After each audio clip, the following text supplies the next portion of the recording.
Clarence Thomas's opinion was actually pretty genius.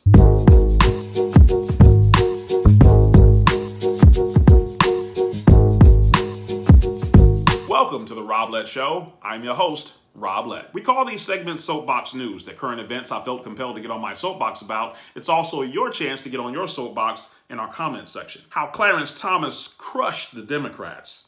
That's the focus of today's Soapbox News. Not a lot to unpack here today. In this episode, we'll discuss the Supreme Court's Second Amendment decision from last week. We'll also discuss why Clarence Thomas's opinion was absolute genius. We're only 176 subscribers away from having 1,000 subscribers, all thanks to you. But before we get started, I'd like you to go ahead and do a few things. First of all, like this video, subscribe to it. If you're on YouTube, to the upper right-hand corner, you'll see a bell. That's a notifications bell. Click it, and it'll notify you the next time we release a new show. If you're on Rumble, though, to the upper right-hand corner, you'll see a share button. Click it, and it'll share this video with a friend of yours who should have been here with us today.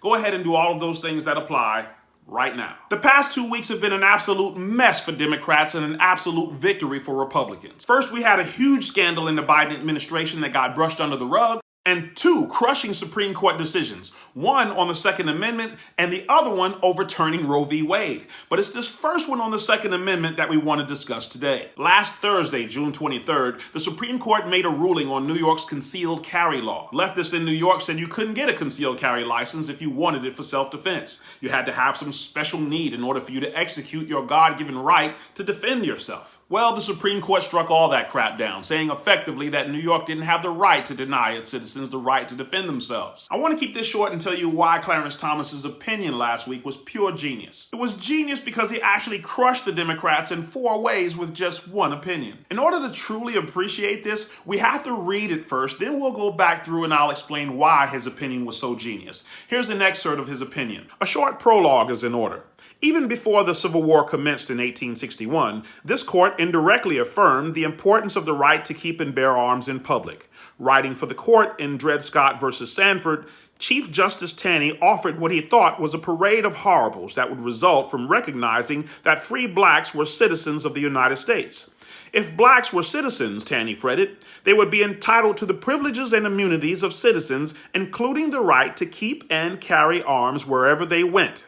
Thus, even Chief Justice Taney recognized, albeit unenthusiastically in the case of blacks, that public carry was a component of the right to keep and bear arms, a right free blacks were often denied in antebellum America. So let's break this down. The first thing I thought was funny is how Thomas actually used the opinion of Democrat Justice Roger B. Taney to overturn the anti-gun philosophy of Democrats today. Let me say that part again. Thomas took us all the way back to 1857 and used the exact words of a Democrat in the past to dismantle the wishes of Democrats today. If blacks were citizens, Taney fretted, they would be entitled to the privileges and immunities of citizens, including the right to keep and carry arms wherever they went. Thomas is saying to the Democrats right here that your own party was worried that now that blacks were free, they would be entitled to the same privileges as white people. And then he quotes Taney verbatim, including the right to keep and carry arms wherever they went. It's that wherever they went part that totally crushed Democrats. The state of New York just can't start being people's daddy and determine whether or not they feel like giving you your God-given rights today. Nope. Thomas proved the original intent was for all Americans to be able to keep and bear arms. It's almost laughable how the Democrats' own words came back to bite them. It's like Democrats never read the shall not be infringed part of the Second Amendment. Thomas just hit him with some verbal judo. The second thing I found interesting is that Thomas confirmed what we already knew, that the Democrats were the party of racism. Thomas reminds us that Democrat Justice Taney was pretty upset about the fact that black people would have the right to keep and carry arms wherever they went, just like white people. Writing for the court in Dred Scott versus Sanford, Chief Justice Taney offered what he thought was a parade of horribles that would result from recognizing that free blacks were citizens of the United States.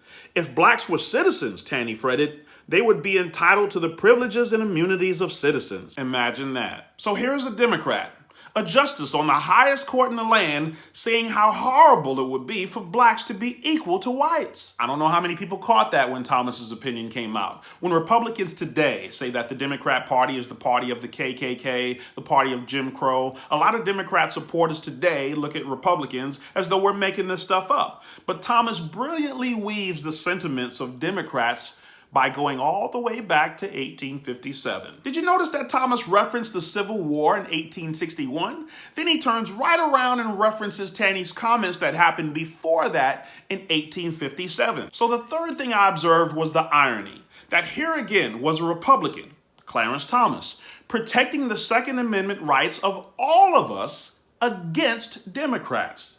Today, much like the Civil War that Thomas referenced, where Republicans fought against Democrats, and eventually Republicans issued the Emancipation Proclamation. I'm just driving this home. Thomas gave me a subtle reminder that I made a great decision being a conservative. And, using Taney's own words against him, Thomas proved that Republicans are still on the right side of history against Democrats again today. The fourth and final thing that I found interesting is that, ironically, the Supreme Court ended up having to make decisions on both the Second Amendment and abortion last week. Both overturned, both by Republicans. Thomas already addressed the fact that Democrats weren't thrilled about the idea of blacks having guns. Likewise, abortion activist and Democrat Margaret Sanger wasn't a fan of black people either. She was the founder of so-called Planned Parenthood that Democrats love so much today. Have you ever read any of the letters Margaret Sanger wrote? The minister's work is also important, and also he should be trained, perhaps by the Federation, as to our ideals and the goals that we hope to reach. We do not want word to go out that we want to exterminate the Negro population, and the minister is the man who can straighten out that idea if it ever occurs to any of their more rebellious members. How can any thinking, emphasis on the word thinking, how can any thinking black person believe in the party switch myth when the Democrats today are fighting for the exact same beliefs that they fought for back in 1857, to make sure that blacks can't defend themselves and to make sure they don't reproduce? Well, we'll never get it all, but in this episode, we discussed the Supreme Court's Second Amendment decision. We discussed how the Supreme Court's Second Amendment decision struck down the Democrats' law of concealed carry limitations in New York. But we mainly focused on why Clarence Thomas's opinion on this ruling was pure genius, because he crushed the Democrat opposition in 4 ways with just one opinion. He used the Democrats' own words to defeat them. He confirmed the party's racism for those still in denial. He reaffirmed that Republicans are still protecting the rights that are being stolen by Democrats today. And when you add it all up, for those of us who are paying attention, Thomas made it very clear that the Democrat Party never switched. They're still fighting for the same things that they fought for during slavery.